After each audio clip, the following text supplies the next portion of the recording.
Hi, everyone, and welcome to another episode of the Anime Lounge podcast. I'm your host, Matt, alongside with my other host, Lance, and our good friend, John. Thanks for Hi, joining us, guys. John. No problem. Thanks for having me.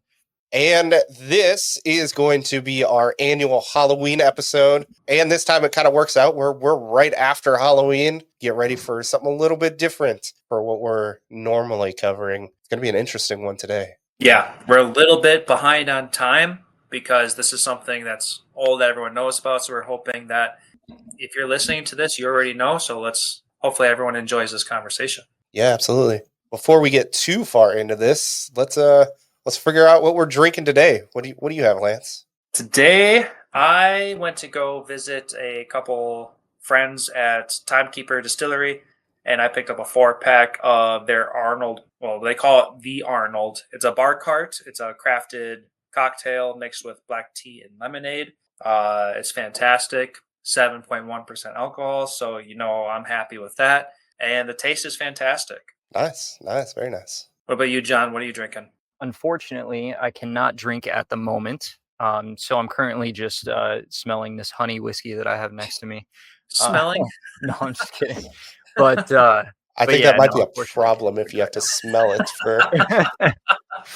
I mean, after parts of this anime, I'm kind of contemplating. No, I'm just kidding. But so I'm would be drinking just some Jack Daniel's Tennessee honey whiskey that I got as a gift. I need to get through this bottle, so otherwise I would have some Modelo to chase it down with. Oh, there you go. Yeah, Jack Honey's a decent whiskey. Yeah, it's all right. It's cheap, and it was a good gift, or just a funny gift from a friend. So, but now I have this bottle, and I kind of need to get through it. Sure. At least it's not a big one. Very true. Very true. As far as I am drinking, I am going through the Jephthah Creed. It's been a minute since I've had it. Honestly, I don't remember the last time I drank this, so it's just it's been a minute. Yeah, that was back from your mom's Kentucky Bourbon Trail. Yep, we went through most of it. It's almost gone, but I don't remember the last time we drank it. Yeah, Jephthah and Blade and Bow, I think, are the only ones that are left of that.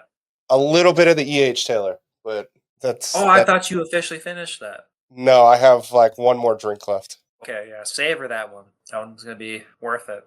Absolutely. Lance, why don't you let everybody know what we are going to be covering today? So today we are going to be covering season 1 of Made in Abyss, and I'm going to take the plot from Wikipedia, and they say an orphanage girl named Riko lives in the Beltro orphanage in the town of Orth. The town surrounds a strange giant hole descending deep into the earth, which is known as the Abyss. The Abyss harbors artifacts and remnants of civilizations long gone, and is therefore a popular hunting spot for cave raiders who undertake arduous and dangerous descents into the mist-filled pit to recover whatever relics they can find. Returning from the Abyss can be dangerous, as the curse of the Abyss is a mysterious and potentially fatal melody manifest upon ascension. The deeper one goes, the more acute the effects of the curse. Few have descended into the lower regions, have returned to tell their experiences. Some legendary cave raiders earned their title of White Whistles, one of them being Riko's mother, Liza, who is presumed dead after taking the last descent into the Abyss. And that's where we're going to stop that plot. And sure. Yeah. Relatively fun. Mm-hmm. Those are a lot of words that do describe this series, yes. Yeah. That is for sure. I am curious, Lance, what do you have for us today as far as your Lance's lessons?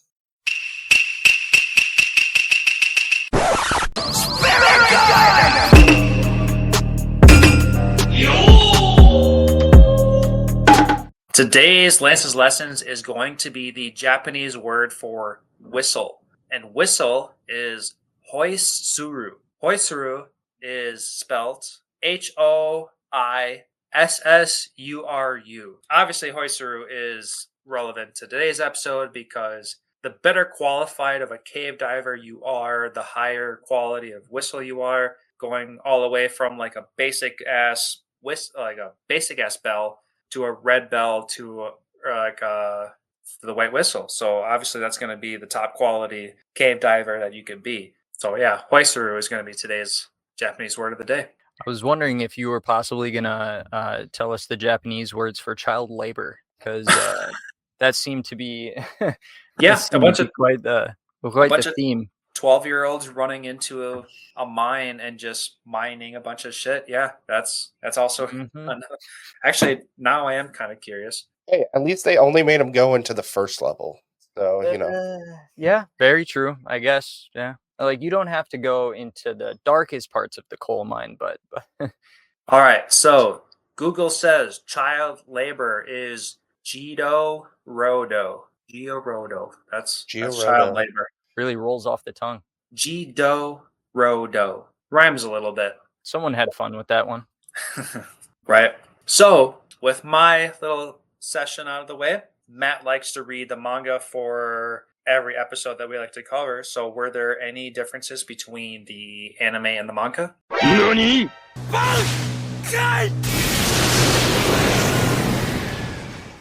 Yes, there honestly were not a whole lot. Really, everything was kind of in the very beginning. For anybody that is interested in reading what would be season 2, just start off on chapter 26 because you get about 2/3 of the way through, and the part where they send, I'm assuming that's supposed to be like a letter to the top floor. That never happens. That whole part never happens. And so they just kind of continue on with diving into the abyss, I guess is the best way to put it, within chapter 26. So just start on chapter 26. You can refresh yourself from the ending and then move yourself forward.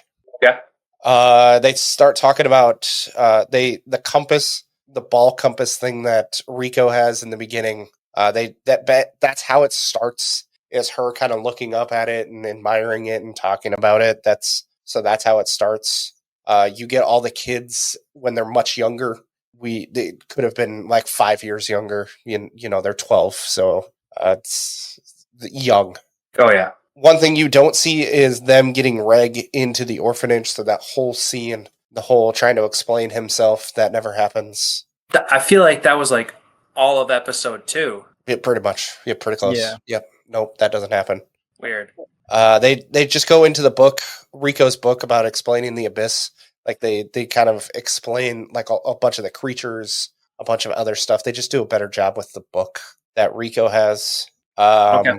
There's no meeting talking about turning stuff in and then calling Rico out. Her being all concerned about getting strung up naked. You do see that in like the second chapter. So that you remember the flashback scene where she's like hung up, like she's tied up, naked. Yeah. So that happens in the manga, but it just happens sooner in the manga. And then it was weird. Interesting. So a lot more fluff essentially coming out of episode 2 just in general. I mean, to be fair, I almost kind of appreciated that they eased us into it, Yeah, I like what they did in the anime. It just kind of made everything flow a little bit better instead of just being like, I want to go into the abyss. All right, Reg's here. I'm going into the abyss. And you're just kind of like, how do we get from point A to point B? Like that's kind of how the manga went, where it was literally like, oh, here's Reg. And now we're working on Reg. We're zapping him. Hey, we prodded him with a stick and all the other weird things that they did to him to make sure his penis was real. Yeah. Oh man, yeah, that part of it. Yeah, the flow of the storyline made a lot more sense in the anime than it did in the manga. Yeah, the one thing that I kind of liked about that is it definitely just had a little bit. I mean, yes, it was fluff, but it definitely added a little bit of just more nuance to it. Like them trying to get him into the orphanage. Like there's a little bit more kind of story building there. So yeah, absolutely. You kind of get the angry director of the orphanage. That's pretty atypical when it comes to child slavery and all that fun stuff. Yeah, I think he definitely could have done without the broom in the ass, though. That was that was a little bit tough. That was. I felt for him on that one. I was like, definitely the most random comical moment was like, yeah, I tried to see what I could do, and I shoved a stick in his ass, and it broke off. Don't worry, we got it out. Yeah, he goes, what? What happened? Why am I here? Don't worry about it. It's fine. Yeah, it's okay. It's all right. Yeah, it's okay. Then that's really about it. Everything else, as far as like ascending and all that fun stuff, it's just a lot longer. Like when the old man is chasing them, Abog, when he's chasing them, like that's a lot longer in the anime than in the manga. It's like 2 pages. Basically, they notice that he's chasing them. Then the next page, he caught up to them. So just stuff like that. Okay, so that Black Whistle uncle. A little bit more suspense being added. Yeah, and just I'd say better pacing, but that's it's that is better animated versus in essentially story form, because like it get kind of redundant having them escape for a long period of time. Oh, sure. There's absolutely things like that anime should do, and I don't think that they overstep that by any means. So Yeah, absolutely. But that's it. Yeah, that's really about it. Just everything was elongated, which isn't really a big deal. Right. And that's totally fine. If the anime can really bring into detail what the manga was trying to do, then everyone's going to appreciate that just a little bit more. and if you really like the story too, I mean, any additions are always a plus. So Yeah, absolutely. Okay. As our Halloween episode, we wanted to do something a little bit more dark, a little bit more gruesome, and just kind of off the beaten path of what we normally cover. it's becoming a theme for me on this podcast. I'm just saying. I will I'm, say we went into this 100% blind. I did no research on this. All I knew it was I think it was MA, and I was like, okay, well, sure, let's go for it. People say it's good. Let's go for it. I think that said it was dark themes or something along those lines. Yep. Yeah. My first impressions were the first like half of this series. If we're expecting a dark kind of series, the first half of season 1 was a little bit of a slow build. We had a lot of background stuff to really take in. And then it really took until like the second half, more specifically the last quarter, where things really started to get dark, either emotionally or just like situationally. Like that's where maybe the Halloween theme might come into play, is because the deeper you go into this abyss, the more fucked up things will get. Starting from the top, in the orphanage, things were happy-go-lucky. Everyone's playing around on the first level. Things are minimally scary because everything is controlled there. But then we really get to see all the fun action as we approach like the third level, and people are starting to bleed, and your life is in true danger. And monsters are being created through other artifacts. These artifacts are absolutely amazing, and they hold so many questions. It was definitely interesting to kind of see how it progressed throughout the entire anime, as far as like, it starting by making you just feel mildly uncomfortable, and then elevating all the way up till you're kind of like at the edge of your seat, wondering if you're going to get up to walk away a little bit just to kind of shake that one off. But yeah, it was interesting watch for sure. This was a better selection than last year's episode. Oh my god, last year's was a little bit of a letdown. We Yes. chose some random ass anime, definitely Halloween themed, but it was such a it felt It was like lit. late 1990s kind of vibe. Like they were just putting out some random ass content. Yeah, that was a bummer. That one was definitely not up to par as far as what we normally cover. This I had seen some people's reactions when it came to watching this, and they were like, "It's very traumatizing and it's very kind of emotional." And I was like, "That okay?" Talking about 12-year-olds going into a pit. I don't know how you can get traumatizing and emotional. And yeah, I figured it out. It took about 7 episodes and I figured it out. Yeah.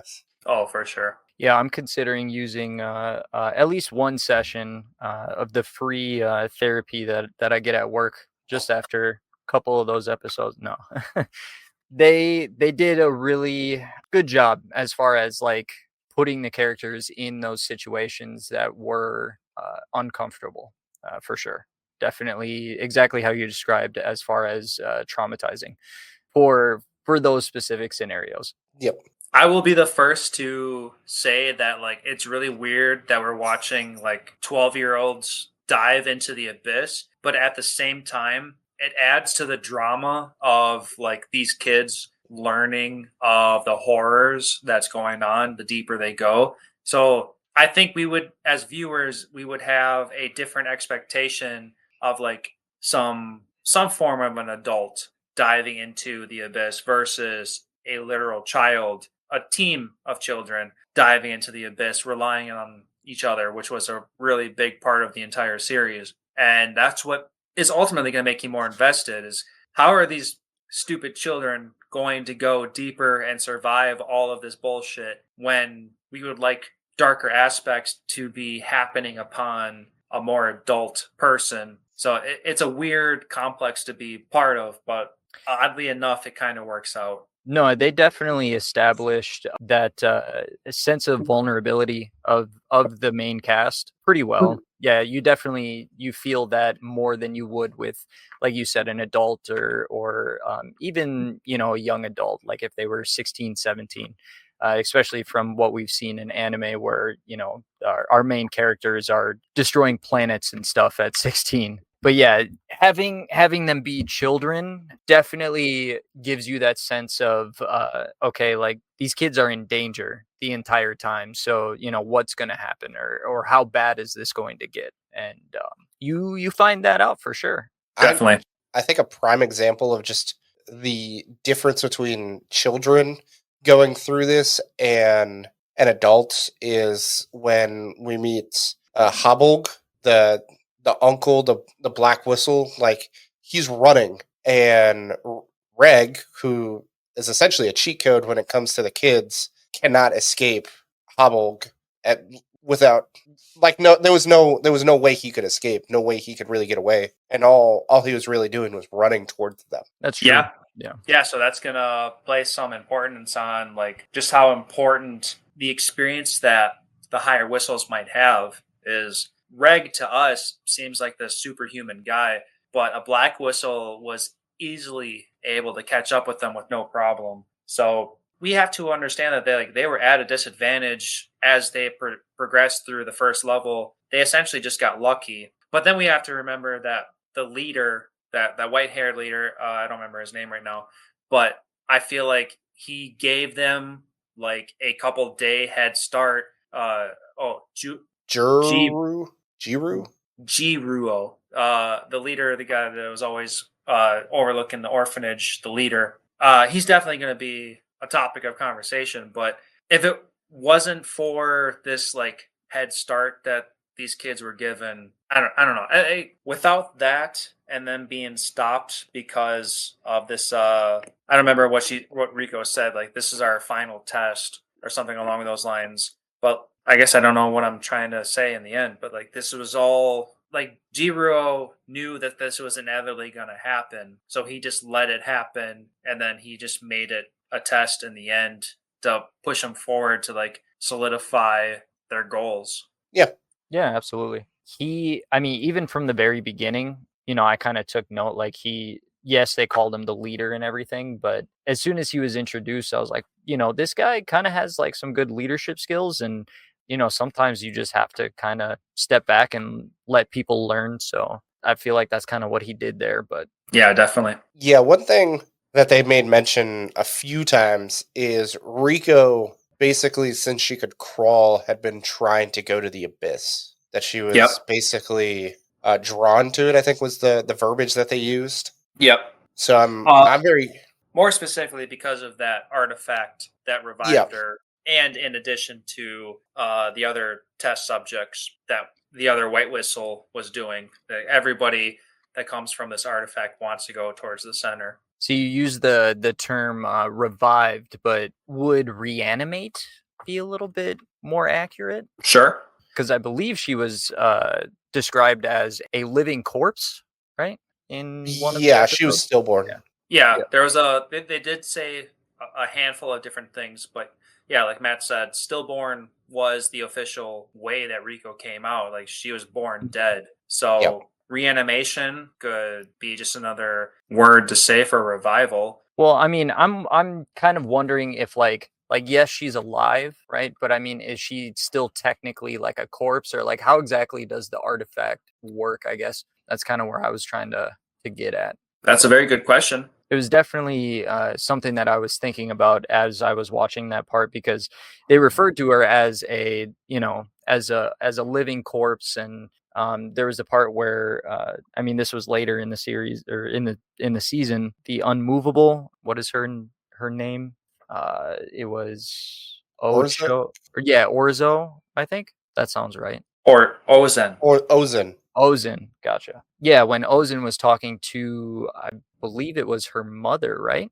Talking to her about promising her that she was going to tell her eventually that that she actually is a living corpse. Yep. I'm very curious if what you're saying is more correct, or if they do revive, because I understand what you're saying. Where reanimate, Yeah. where she's still technically dead, Mhm. but she's moving, versus reanimation, or revival is Like- where she actually is coming back to life. And Yeah. if that's the case, this artifact that they have is even more crazy, because you can essentially bring back the dead. Yeah. Right. Because I And mean, she had even put didn't she told that story, and I believe she had said that she was messing with them at one point. But so how much of that part of it is true? But she said that she put like a piece of meat in there at one point, and then it was even able to stay alive for X amount of time. yeah, Or like cooked it, meat. Also, yeah, like this was a dead piece of another being, animal and or yeah, yeah, and it was cooked. It was dissected, and this thing was just a remnant of another life form. And this thing was put into that box, and it was able to, like you were saying, reanimate. So Mhm. yeah, exactly how defined are we going to go with revival, reanimation, or whatever word we want to use? Because different words can bring a different idea on how things are brought back to life. Like I said, yeah, that's kind of what I was wondering, as far as like, is she technically, actually alive because the thing brought her back? Because they also were making or stating that she was only going to have so much time. Now, like I said, during that whole part of it, the unmovable was she had said that she was kind of messing with them, which also for all the stuff that she came up with during that entire scene, she's got one sick sense of imagination. If all of that was just like off the top of the dome, she was messing with 12-year-olds, by the way. Yep. Yeah. I mean, again, how much of that is like correct is also or not necessarily confusing, but it's just I don't know. I want to know more. I want to know like how exactly this comes into play, or if it will come into play at all, or if it ever gets explained either too. So I am not going to put money. I know we're late in the game as we're covering this. Season 2's already out. None of us have seen season 2. We're just having fun with this. But I would not be surprised if we got any more additional information out of that box at this point. I think we're kind of past that point, or yeah, like I feel like I'm half satisfied knowing that this box can reanimate a dead life form. I would be surprised if there's like a whole additional level on top of that. Like we've seen the difference. Like we got Rico. She is a live human being who's doing normal things as we all would expect. And then we have a piece of meat experiment who's crawling around like some zombie monster. So which also may or may not have been just a made up story part of it too. Because like I said, during that entire scene, she was messing with the kids. So I don't even know if that's like actually part of the story, or if it was just what well, she was. It was definitely verified. She definitely did say that she threw it in, and this monster escaped her. Mm-hmm. Also, it didn't last long. I think Orzo said that like the monsters. I feel like she said it didn't last long. Like it wasn't much of an expectation out of their life, but it was still just interesting enough for the experiment to even happen. So Sure. obviously, infinite amount of things can come from this box, and we can make an entire anime just around this one artifact, and I'm sure that would be interesting enough. But obviously, we need to know about every other artifact in this abyss there's too Oh much yeah. story to tell to focus on one Mhm. specific thing. Oh, absolutely, absolutely. So it can go in so many directions. It was just one thing that I was thinking about while watching it, and I was like, this little confusing. Not, I keep saying the word confusing, but it's more just not explained fully. So yeah, I was just kind of curious about that stuff, or maybe if you guys had thoughts about that. But Other than it just being of a high interest, I mean, obviously this thing did bring our main character to back to life and make this whole story happen. So I guess I would like to learn a lot more about this specific artifact, especially since Ozen very specifically carried this box with the fetus, the dead fetus still inside it. Like it was that important. Like she didn't just leave this thing behind so that she can save herself. She carried this giant artifact with her the entire time. So obviously there's a huge importance to this thing. So I don't want this to be like a one and done kind of conversation. sure, yeah, it's definitely could be expanded upon for sure. Definitely. After watching season 1 and just the conclusion of everything, like obviously it wasn't concluded. Obviously there's a season 2 and a couple movies.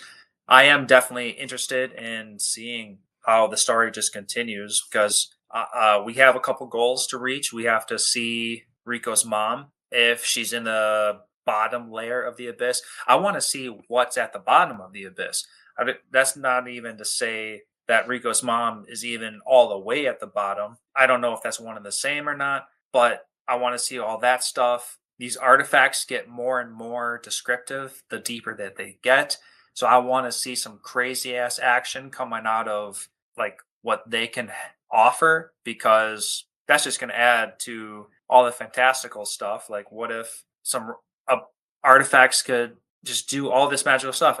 I guess I'm trying to describe like Reg. This dude seems to be made out of all of these fantastical artifacts, and he can do a super spirit blast that can disintegrate anything in his path. We still have to figure out exactly his origin story. So himself is going to be super interesting. There's just so many open-ended questions that we need to figure out. And we have a season 2 and we have like 3 separate movies or side movies that we have to break down in order to figure out what exactly this abyss has to offer, how it even started.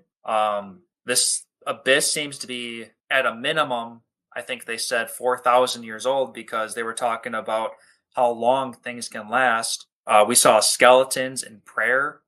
They were saying that these skeletons were at least 2,000 years old. So I'd like to know more about like some ancient culture and exactly what they were doing. And I don't know. I just keep going, question after question after question. I am definitely interested in the rest of the series. That's for sure. Fair. John, what about you?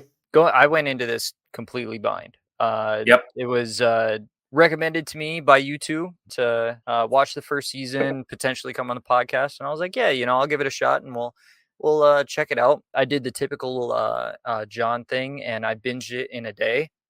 So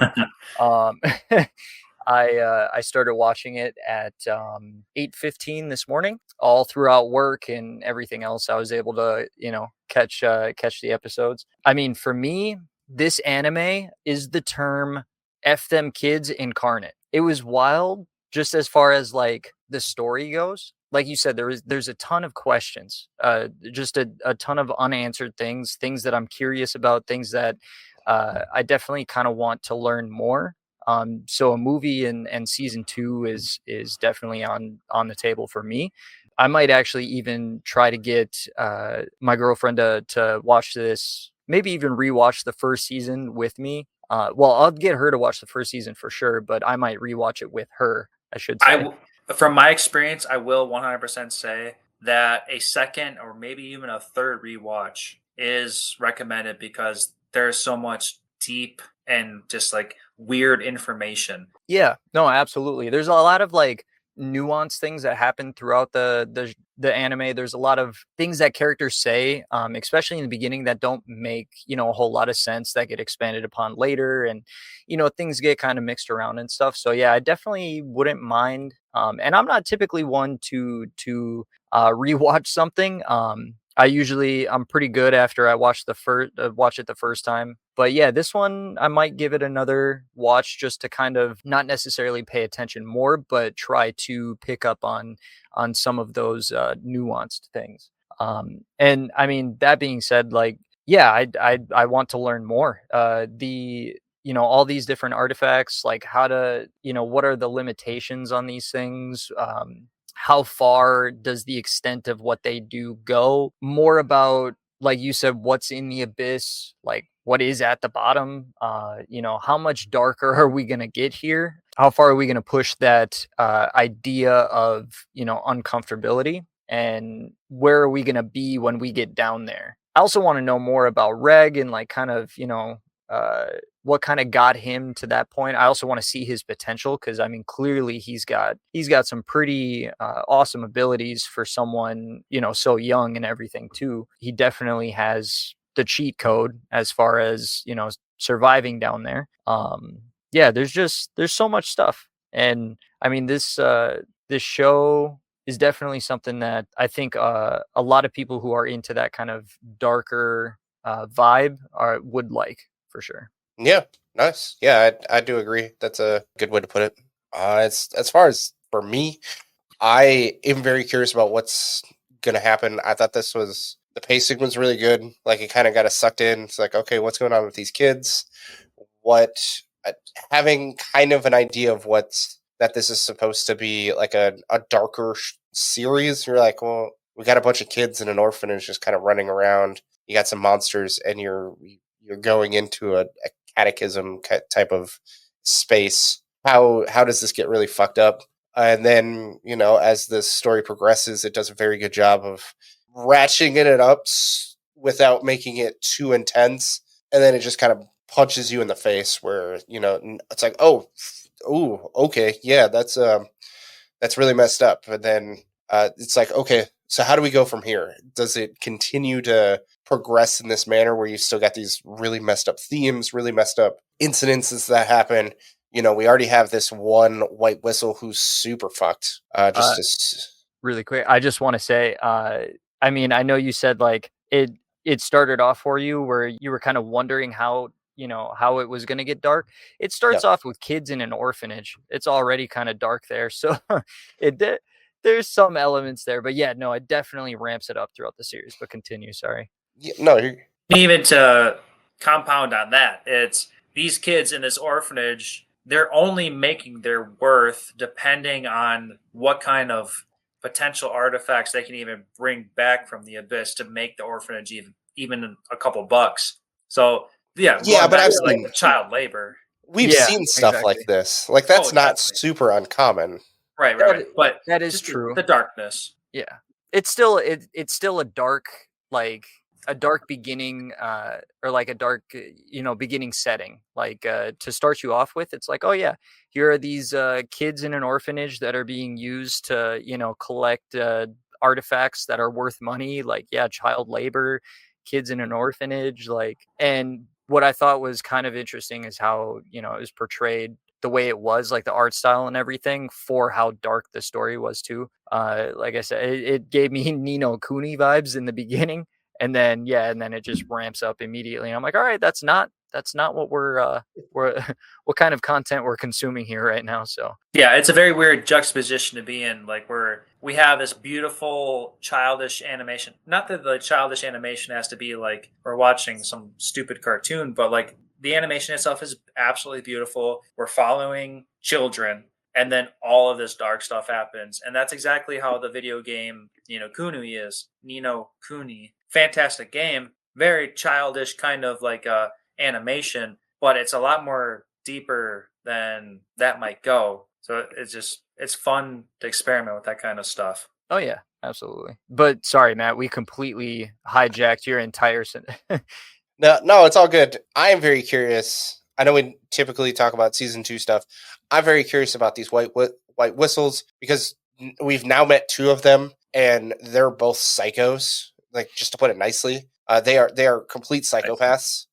One who seems darker than the other is not darker than the other one, because if you experiment on children, like, that's just completely fucked. I was gonna say he could give that one guy from Full Metal Alchemist a run for his money. Full Metal Alchemist was definitely the first thing that crossed my mind when we met. We met Mitty. Like Mitty and Full Metal Alchemist go hand in hand. Yeah, 100%. That was my first comparison there. So, which is kind of funny because it's October 3rd. Oh yeah, for our audience, this is when we're recording this, so you're gonna get this in almost a month's time. That's also really funny too, because that got brought up this morning when I first had the inclination that I was going to come on the podcast. I was like, maybe I should bring that up or not. And then of course, that's funny. Small world. Yeah, just so happens to work out for our recording today. That never forget October 3rd. Yes. The most sane white whistle is Liza, and she what was her name? Oh my god, I'm surprised I didn't put that. Liza the Destroyer, something with a D. The Annihilator, or The Annihilator was that's Yes. her mom, right? That's who we're talking about, right? Yeah, Liza the Annihilator, or just I think they also said Destroyer as well. So she's supposed to be like this destroyer of things, and like she seems the most mellow of the white whistles. Oh yeah, definitely the most optimistic. So it's just like, I understand you kind of you need to have screws loose to go so deep into the abyss, but man, they really ratchet it when it comes to just the amount of crazy you need to be to go that far. Oh, absolutely. To go off of kind of the stuff that we normally do, as far as recommending this, I would recommend this to other people. It is on High Dive, so that makes it a little bit more tricky when it comes to watching this. But it's good. It is very good for anybody that's trying to like watch something a little bit different, something that is, I don't want to say it's not as well known, but I feel like it's just kind of like it's just not as talked about as much as I think it should be.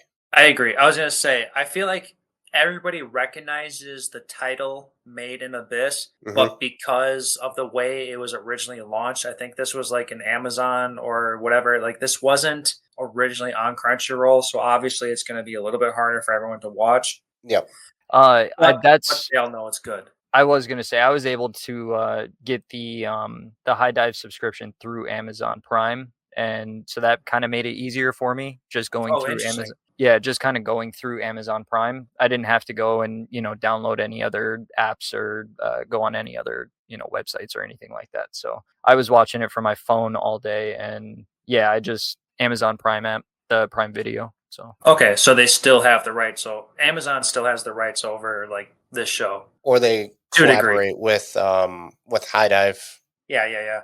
Yeah, it was just like it was just like an additional subscription that you can add to your Amazon Prime Video. So it just gives you access to everything on High Dive, but it made it easier for me because then, like I said, I didn't have to go and, watch it on something else or download a different app or anything like that. I will say the High Dive app is kind of a pain to use. So yeah, multitasking with High Dive. From my experience, if you have an entire series downloaded and you're trying to have it on like the mini window in the background while you're doing stuff on your phone and just playing it in the background, High Dive has a long way to go because there's frequent crashes, but High Dive is putting out amazing content. So I'm sure they've got a lot on their plate as far as just multitasking is even going. That's just nitpicky stuff. Sure. Yeah, absolutely. I just like that I was able to use the Amazon Prime app to do that, and this is not me trying to sell out for an Amazon for you guys, but no, it definitely made it a lot easier. So if you are looking to try, if any of the listeners are trying to look for a way to watch it, I found it easier to just go through Amazon Prime Video. But yeah, good call out. Good, that's something we'll have to look into. Yeah, Amazon has a lot of anime to offer just in general, so don't discount them just because. I want to get into some character talks now. John, I'm going to be nice and I'll let you pick your favorite character first. Why do you got to make me go first? Now I actually have to like. You get first dibs. Yeah, you get first dibs.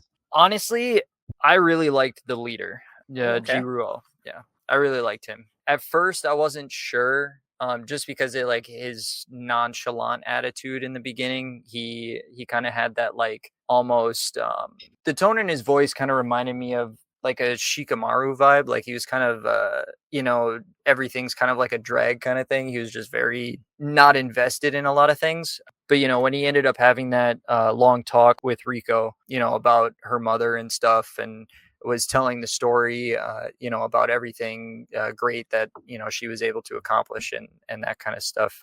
He definitely showed his leadership capabilities. Why he's called leader. I kind of liked him as a character. I like the design of the character too. I'd like to see a bit more with him. Maybe have him a bit more involved as far as maybe in season 2 and whatnot. But I would definitely like to see more out of him because, like I was alluding to earlier, like it definitely felt like he was 100% anticipating Rico's descent into the abyss itself. He always gave her the benefit of the doubt every time she got in trouble. So, like, it felt like he knew that something was going to come from her eventually, and like he just let it happen. mm-hmm.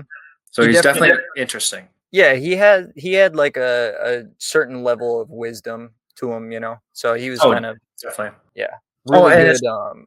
And especially with him being Rico's mom's like protege, like that was like her second in command. Like there's definitely there's that level of connection. So like he has importance to the storyline that we have yet to see, at least hopefully. Yeah, he definitely has a bit more relevance in terms of kind of the not necessarily the events of things and how things kind of played out and stuff. Like his actions or non-actions in certain parts of the anime definitely influenced a lot. But yeah, no, I'm just curious to see more of him, see how much more, or like you said, if he gets involved more, like if we get to see a bit more out of him. So yeah, I think he'll be a very more or less like a Hashira character. Like he's going to be a very stable, reliable character who's going to do the right thing, and he's going to be more or less just a solid, reliable guy. That's all I can really pull from him. Yeah, it's also kind of like a nice like rock to go back to, especially in this universe with all of the crazy white whistles, like you were saying, and or Matt, like you were saying, and just everything else that was going on. Yeah, it was kind of nice to be able to just have him there. So great support character for sure. What about you, Matt? What are you thinking? If I had to pick one, I guess I'm gonna go with Nanachi as far as my favorite character. Solid. Just everything she went through, the willingness to help Reg and Rico, just the trauma that she had to go through. I'm very curious, like how long has she been what they call her exactly? A hollow? Yes. Hollow, yep. Yeah. So how long has she been a hollow? I know she was concerned about, one day dying and having to leave Mitty all by herself, but it's like, it's been hundreds of years and she hasn't aged at all. And it's like, you did that for nothing, essentially. Yeah. Maybe. Did they clarify that it's been hundreds of years? No. They haven't said any sort of timeline as far as... Yeah, because I would like to imagine that Nanachi has no idea how long that her body can survive, but obviously Mitty, she can withstand literally anything because she's been revived 9 times. But we don't know at this point how long Nanachi's been surviving outside of that laboratory. Also, at one point, did they say that like time affects people in the abyss differently? Or yes. Yeah, okay. So that's I wanted to bring that into a topic because I want to bring some fun sciencey things into what I think might be happening into that. So we can put a pin in that. Okay. Yeah, we'll definitely have to do that. Did you hear who the voice actor was for Nanachi, Lantz? No, like the English voice actor. Yeah. No. Where are you going with this? It's Rimuru. Oh, yeah, 100%. Yeah, I definitely understood that was Rimuru the slime. Yeah, I picked up on that right away. I'm like, oh, this is so fun to see Rimuru complaining in the background. Like, yeah, 100%. Yes. Every time I heard Nanachi speak, especially this late in the game, I know this is a 2018 anime, but all I could think of was Rimuru. Yeah, absolutely. And it's just like the personalities are not quite the same, but it's, that's just who I kept hearing. was Rimuru, and I love slime, so that's kind of the other call to that one is Definitely. Is that Brittany does a very good job with Nanachi in this one. Oh, definitely. Yeah, she's definitely a fantastic character. We have a lot of questions about her. She seems just straight up amazing. She's got human emotions even after all of this stuff. She was introduced to us as like, I'm a hollow, I'm what humans fear. But at the same rate, like, we don't exactly know why humans are going to fear these hollows. So, like, why are you going to be this bad guy that you portrayed yourself as, especially since you've done nothing but show kindness and you're doing all these experiments on trying to do, like, in a dark way, the right thing by Mitty. And she's just evolved so much from being this dirty, stinky, poor girl prior to this experiment to who she is today. And she is very interesting. I would agree with that. Definitely want to just I want to get more. I want to see more of her. Obviously, we're going to, because of the fact that she is joining them in the series. And sorry, not series, but in the Journey. In the journey, yes. Yeah. What about you, Lance? Yep. Nanachi was definitely going to be at least my second favorite character. Okay. Definitely appreciated all of her backstory. I'm going to go the shonen route. Absolutely love Reg. Reg is fair. Honestly, he's super interesting. And when it comes down to it, let's get down to the basics. His super hand blast deal is just absolutely amazing. I would like to know if he could control this to a much better degree. I would like to, like, he made mentions that he needs to concentrate it into a more like confined, like tiny little beam in order for him to like do what he wants to do. So I want to see him master this incinerator blast, because we've seen it a couple times. I want to see how extreme it can get, because what if it can get bigger and badder? And what if it can get smaller and more condensed? So I want to see the limitations of this incinerator blast. That's just shonen to the max. Absolutely amazing. He's also just this mechanic boy from who knows how deep the abyss goes. He's just made of all of his artifacts. This dude is just questions upon questions. He's so deeply layered. He has zero memory of everything. We got to see a handful. I think I put in my notes minimum 2 times, maybe a third time, where he had memories that crossed his path. So I'm really interested on him learning about himself just as much as we are learning about him. So yeah, Reg's got a very deep interest for myself. No, I would agree with that, Lance, and hopefully I don't ruin him for you here when I say this, but I do want to see all of the Mega Man abilities that he gets. So Mega Man, 100%, yeah. He's even got the helmet and everything going for him. That helmet is just as interesting as he is. Mm-hmm. All right, so now that we have discussed a little bit here, now will be a great opportunity for us to just take a quick break.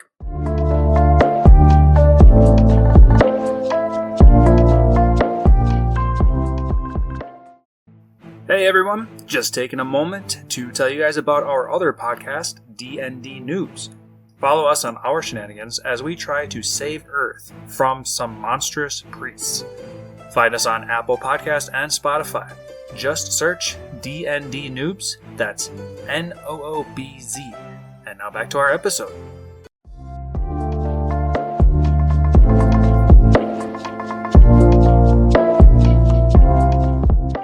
And welcome back from our break. Let's continue talking about Made in the Abyss. Earlier, I had put a pin in the idea of deepening ourselves into the Abyss itself, and I brought in the idea of physics. So the first thing that crossed my mind, especially when Ozen was talking about when she was deeper in and she thought that she had spent like several weeks in a certain area, and then when she came back, several months had passed by. The first thing that crossed my mind wasn't that the darkness of the abyss was messing with her, but more so how physics might be messing with her. And what I've come to understand is when gravity and all that fun stuff.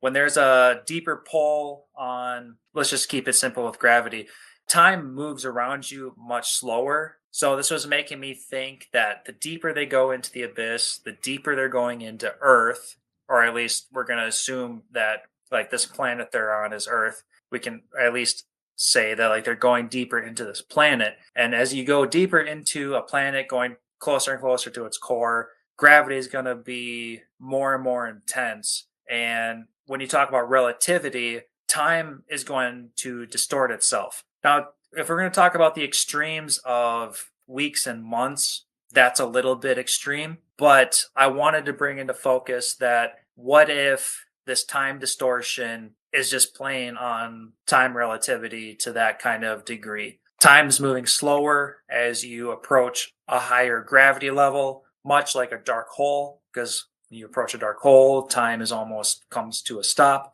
So what are your guys' thoughts on my thought process there? It's definitely very interesting. It makes sense in terms of what you're saying, as far as, you know, the deeper you go, the more that gravity is going to affect things. I mean, also the closer you get to, you know, the center, like, because time, you know, is relative to the planet rotating, right? So if you get to the center, like, are you still technically rotating? I don't know exactly, you know, how it all works there. Like yes again, and this is yes and yeah. no at the same time. I mean, yeah, but like, are you still I mean, I don't know.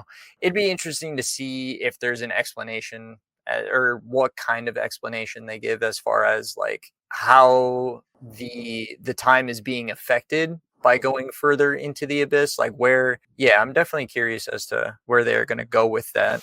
There's definitely a lot of thought there. I wonder if a lot of those things do come into play though, now that you bring it up. Matt, do you want to just say this is anime logic, or do you think they're trying to go deeper? I'm not smart enough to know physics, so at the end of the day, they're not going to give an explanation for it. They're just going to anime logic it. I do like your thought process, where the deeper you're getting, the slower time goes, and I mean that we get that all the time in different series, so it makes sense. Like it's pretty concurrent with other types of shows where, you know, you've got this massive abyss, and like the closer you get to the bottom, time starts acting weird, gravity starts acting weird. We've already seen gravity turn upside down and right side up. Yep, absolutely love the just the crazy nature that's going on inside the abyss.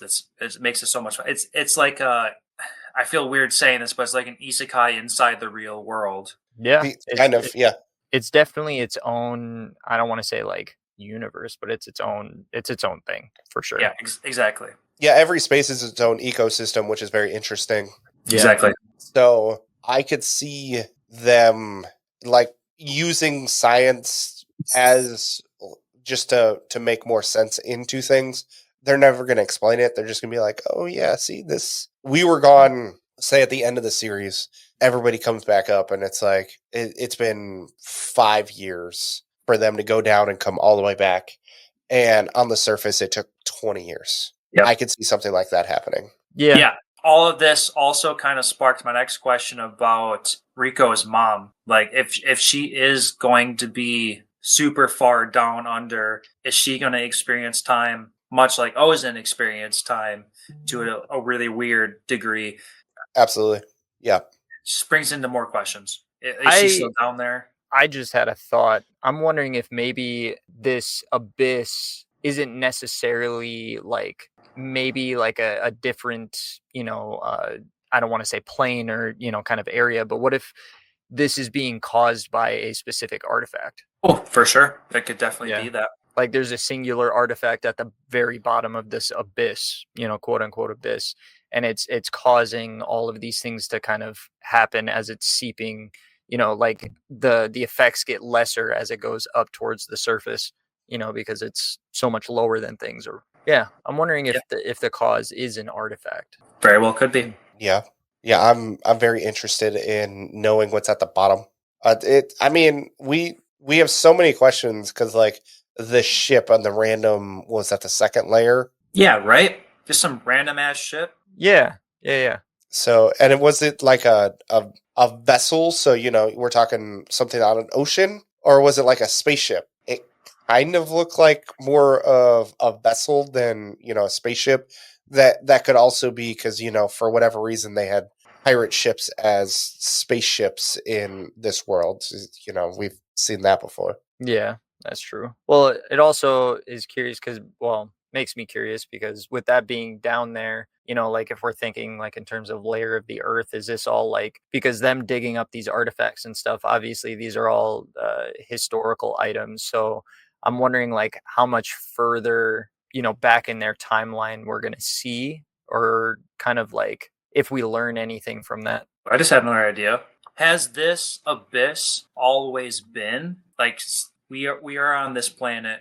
So has this abyss always been there for these multi-thousands of years? Because it kind of feels like as we're learning through these kids that like this is still like I don't want to say semi-new, but like this is a multi-generational kind of thing where people are diving into this abyss. So did we find this abyss like 100 years ago, and we're finding out that things inside this abyss are thousands of years old? Like, did this thing just spontaneously come to be, or has this always been part of their world and they just eventually stumbled upon it and stuff happened on the outside and we're finding our way inside? I thought they said they stumbled upon it. Exactly, yeah. But it was like a long time ago. A group of people had stumbled upon this, and they've been diving into the abyss ever since, or something. I know they did talk about it, but I don't remember exactly what they said. Yeah, that's pretty much what I was alluding to. See, this is why a rewatch is necessary. Exactly.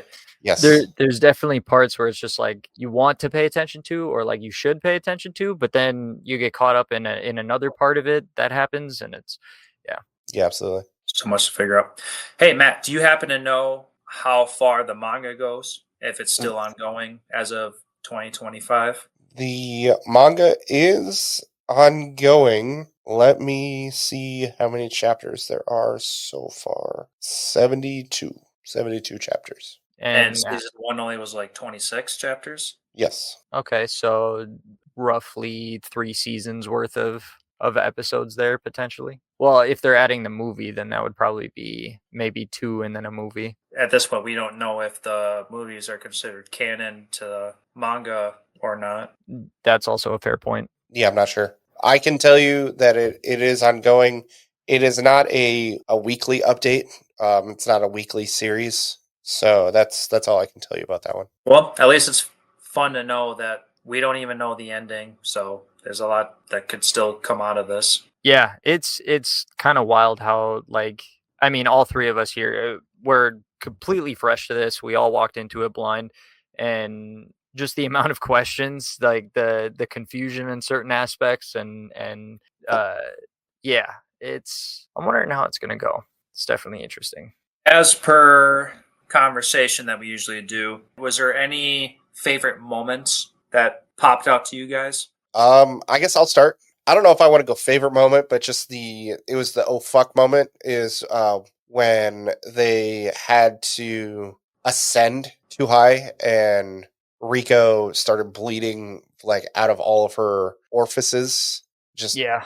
Oh man, that was brutal. After the orb reaper or whatever, and like something the creature with the red orb thing, and it had like a million poisonous quills, and like Rag had to quickly ascend to evade him. Yes. Yeah, that was crazy. Yeah, that's just exactly what I meant about the uncomfortable feeling during certain situations, and that one was one of the ones where I was kind of definitely had to turn to the side a little bit and almost pucker. That was a brutal scene for sure. Yeah, it was definitely rough to watch through, and I was just like, oh shit. Like I was not really expecting it, because basically we learned that she is, a creature of the abyss. She is reborn, revived, however we want to talk about it. So it's like, is she kind of immune to some of these things? Nope. No, just any preconceived notion you had about everything we have learned about her, throw it out the window. Nope, she's just a normal person, and she gets affected in the same manner that everybody else does. Which kind of begs the question, like, if she's a creature of the abyss, is there going to be some kind of perk that she has just in any shape or form?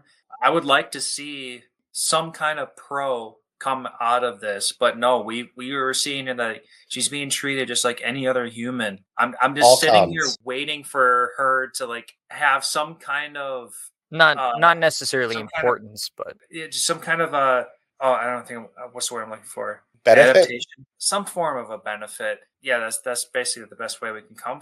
Like just How? Yeah, just how? Like she needs. Does she have something, or is this all just kind of like a throwaway? And we're just. I think it was just meant to be a how do we get you to think that she's going to be okay? Is she? Yeah, I just want to know. Is she special? Because she does not seem special. I would argue she deserves to be after that. she after going through something like that, I'm like, please just let this girl be like the most powerful thing in the universe at this point. I don't even care. She deserves it. They make her pee herself a lot. It's kind of weird. Her peeing herself happened like 3 separate times. It was so goddamn funny every time. Yeah, and they make a point about it every time. I think it's like 4. Yeah, they do. They definitely have a reoccurring Childish. Yeah, very childish, but just like focal point on each character. Well, not each character, but definitely the main two, Reg and her, with her peeing herself and everybody just completely enamored by Reg's penis for some reason. So yeah, we have to pull some childish humor into all this. Mm-hmm. Yeah. I actually, one of my notes was from the very beginning. As soon as I heard the word penis, I started laughing. I'm like, why did this happen? Why am I hearing this? But yeah, especially when little Kiwi was like hearing the slightly older kids talk about it, like, yeah, and I saw his penis, and Kiwi's like, penis. I'm like, oh, okay, super childish. Definitely made me laugh. These are still kids. Yeah. So yeah, definitely established like the type of mentality that is going to be exposed to some very horrible things eventually. So Yep, absolutely. What about you guys?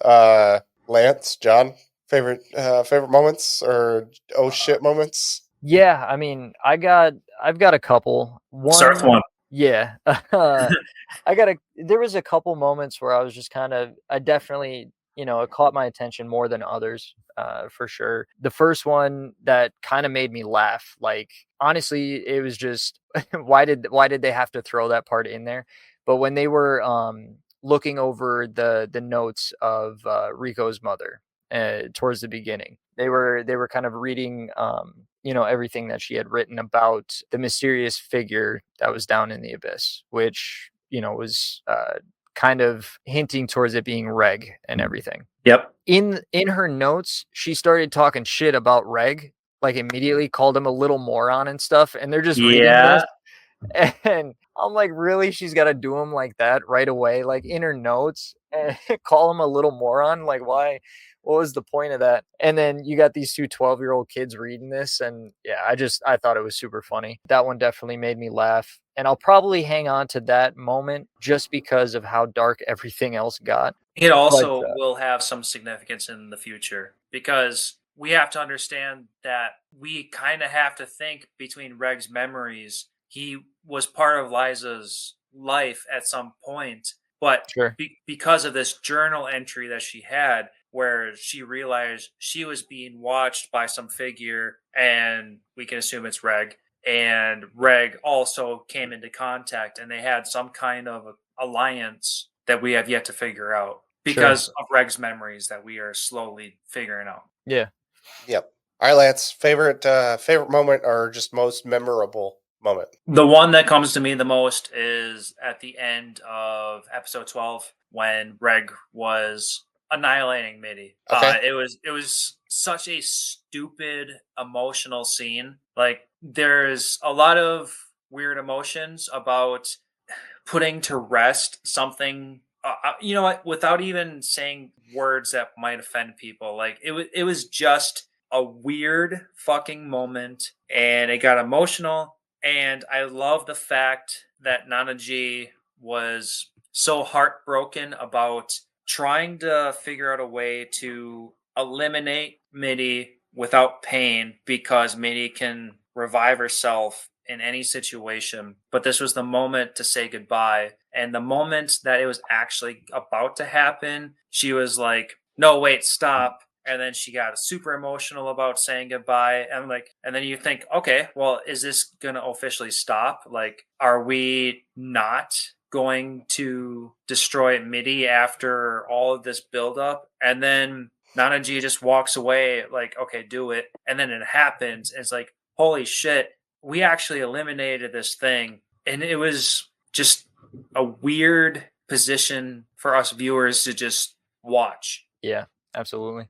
Yeah. There was definitely, like, you can tell that there's a lot of underlying, like, I don't want to say underlying, but just themes with the situations that the characters were placed in, like that. You can almost think that, like, is you, depending on your opinions on the topic. Again, like Lance had said, not trying to offend anybody here, but it brings up the question about, like, euthanasia. Like, is that something that can be applied in that situation? And definitely very uncomfortable as a viewer, because, like, if you have opinions about that, it kind of makes it a little bit tough. But Oh, for sure. And I like how Nanaji was also explaining to a degree about, like, everything is like reactionary and not necessarily a human reaction. Like, it almost seemed like Midi became a creature of just reaction versus no longer having any kind of humanity whatsoever. But then we do see snippets of them saying, like, oh, well, Midi might seem attracted to Rico's body because Rico is in the same age as Midi was. So, like, maybe there's a connection there. And Midi was I mean, I guess there needs to be a further explanation, but, like, when Rico was saying, like, she was seeing these dreams of being trapped in a very small place while she was unconscious, and then, like, that was essentially all of Midi kind of being in the vicinity. There's just a lot of the mixed emotions going on there. Like, you can understand putting Midi out of her misery, but at the same rate, what if there was, like, a reversal kind of thing where we could have brought Midi back to the way she was? And it's just it's just a strange thing to witness. it definitely is a lot to think about. And I mean, to your point too, they even asked the question, when they're kind of explaining everything that's going on with Midi. They asked the question, is how much of her is still there, Yeah. and so there's definitely a lot of, I don't want to say like pros and cons, like being listed or like being brought to your attention as a viewer, but they kind of go over like different aspects and make you think about it in a way that could potentially justify it, or like, it's very much brought up in a way where it's like, is this right or wrong? Like, and they're almost kind of asking you as the viewer. Yeah. It's definitely thought provoking for sure. Yeah, and it even made it a little bit more awkward after the fact that, like, when Nanaji had originally asked Reg to do it, and then Reg was going into narration about how after Nanaji had suggested doing this, she never brought it up again. So now it was just like this lingering kind of thing that, like, they were both contemplating, and it just brings the pressure, like, more into focus. Like, damn, like, it's just, again, it's hard. It's a hard situation because you understand both sides of the conversation. For sure. I was gritting my teeth the entire time, like watching that part, that entire conversation. And yeah, it was, there was some tough parts for sure. Yeah. And I can only imagine that the anime brought out the emotional side of that 100-fold more than the manga could have done. Because it was drawn out so much. Matt, did you feel? No, it was definitely better in the anime than the manga. Okay, I was gonna say, is it like more straightforward in the manga? Like, okay, well, yeah, that's what happened. No, they definitely the main parts still happen, so you feel the emotion out of it, but it's just having it animated is always going to be more impactful than drawn out in the book. in those types of situations, hearing it is always much different than reading it, because there's that extra layer of, like you said, feeling that emotion. Good voice acting work, like, always brings that or elevates that even more, obviously. In the anime, seeing those moments, I could see how that would hit a bit harder than reading it in a manga. Not to say the manga isn't good at all or anything like that, but Yeah. So one thing, there was something I was very curious about, which was the little kid who had like the birthday syndrome. Kiwi. Give me 1 second. Let me find his name. It's Kiwi. Kiwi, yes. Yeah, I wanted to talk about him. Yeah. So they pull him away from the abyss, and he's perfectly fine. What, Lance? Do you have any ideas? Not too much, because when we talk about Kiwi and the birthday disease, it was pissing me off, because just to bring in a little bit of a time frame into this, because I put this into my notes after my second rewatch. So before Rico and Reg descend into the abyss, Reg talks to Kiwi, and Kiwi's like, it's 2 days until my birthday. And then they go into the abyss. And then we follow these two characters for at least 11 plus days. So they're in the abyss for 11 plus days. And then on like episode like 11-ish, we're like, hey, Kiwi is about to fucking die. And we get this introduction all over again about the birthday death. And then we're like, oh shit, Kiwi's gonna die. And then he doesn't die. So like you were saying, he gets pulled away from the abyss and he gets better. So like it was almost like a throwaway. And you can be taken in a couple of ways. Like, was this specific scene supposed to be placed in the past a little bit? Or was this supposed to be like a present timeline where they've been gone for X amount of days and now this is happening? It really threw me off because of this quote unquote birthday death thing. And like I said, 11 plus days have passed by. So obviously he's past his birthday death thing. With the time differences, though, we could talk about, now we can talk about the deeper you go into the abyss. Now are we playing with the timeline? So that could be a whole nother thing too. So many questions. But I like the idea of what Matt was saying, is if he was pulled further away from the abyss, he gets healthier. It just brings up so many more questions. Yeah, absolutely. I don't know. Maybe it could be like a survival of the fittest kind of thing. Like if only the best could like descend into the abyss, blah, blah, blah. I don't know. We don't have to dive into that part, but it was just interesting that we spent an amount of time focusing on Kiwi almost dying and then not dying. It's just weird. Yeah. I would just be very curious if they have any follow-up as to what the problem was, but that's about it. Or any explanation, really, why it was making him feel that way, and then just being removed from the situation caused him to be better. So yeah, I can only say maybe it's some form of abyss radiation. Maybe. I'm not sure. As far as expectations for this next season, and obviously, like we all said, we went into this blind. We have not even seen season 2 yet, even though it's out. I would like to see us dive at least one more floor deeper. What are we? I think we're at like the 3rd layer at this moment. 5th? Yeah, I believe they said 5th. That brings up memories. Because they explained the whole part about like if you came up too fast from the 5th level, you should expect death, essentially. Yep. And then in episode 13, we got the whole backstory about Nana G and how there was an elevator to the 6th floor. So we know that much, and as weird as it is, 6th floor was accessible. I would like us to go back to that laboratory, and I feel like season 2 is gonna focus mainly on that. I don't think we'll go much deeper than the 6th floor. I feel like there's many floors deeper than that. Yep. I don't expect season 2 going much further than the 6th floor itself. I think we're going to get a lot more information out of just like fucked up laboratory experiments and a lot more monsters and that kind of fun stuff.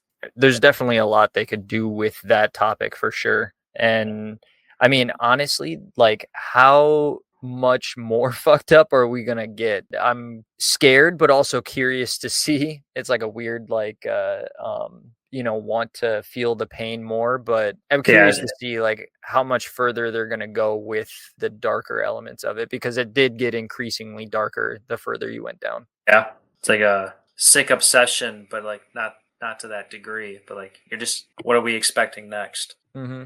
Where's the cutoff point? What's the limit here? When are we gonna draw the line? Well, you Matt, what are you thinking out of season 2? I feel like the fucked up White Whistle guy is going to play some sort of factor. He's either going to embed himself in some manner, maybe bring one of his minions in the fold. He probably knows where Nanaji, or at least has an idea of where she was, or he's going to have some of his experiments get in their way or help them in some manner. But I feel like he is going to be the catalyst for season 2. Yeah, sure. Yeah, I feel like he's going to play a big part in season 2. Yeah, he was definitely a main focal point in episode 13. Just so everyone knows, the dude's name was Bondred. He had a helmet on. He was a White Whistle. He's doing all the experiments. And if you didn't notice, the light went out when what's her name, when Mitty died. So he obviously has some way of keeping track of his experiments, and there were a lot of lights on.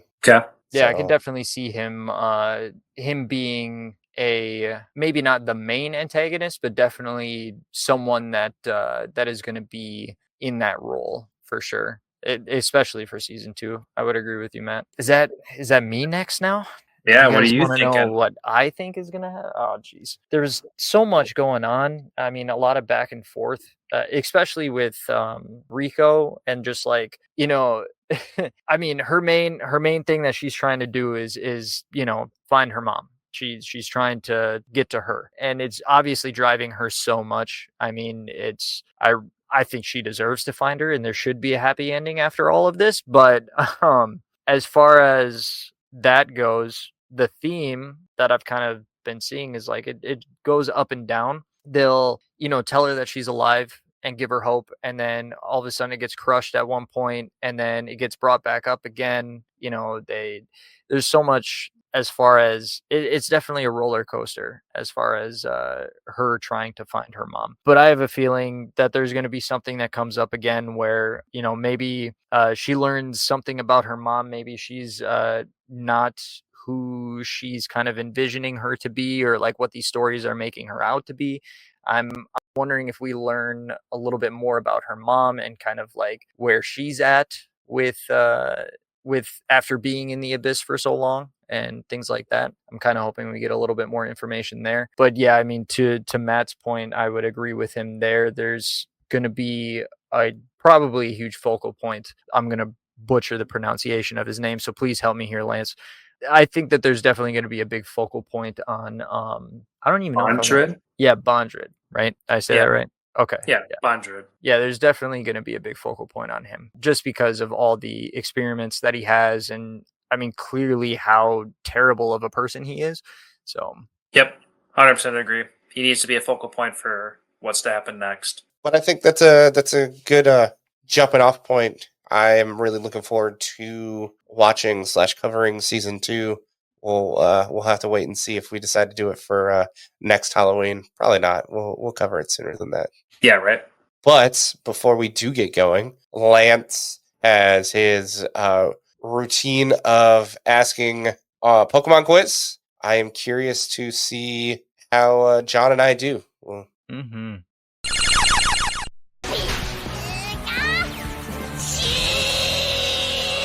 All right, so we are going to jump into Generation 2 questions. Question number 1, how do you obtain a Crobat? In Gen 2, through trading, I believe. Yes. Yeah, I'm pretty sure that's it. All right, so both of you agree on trading? Mm-hmm.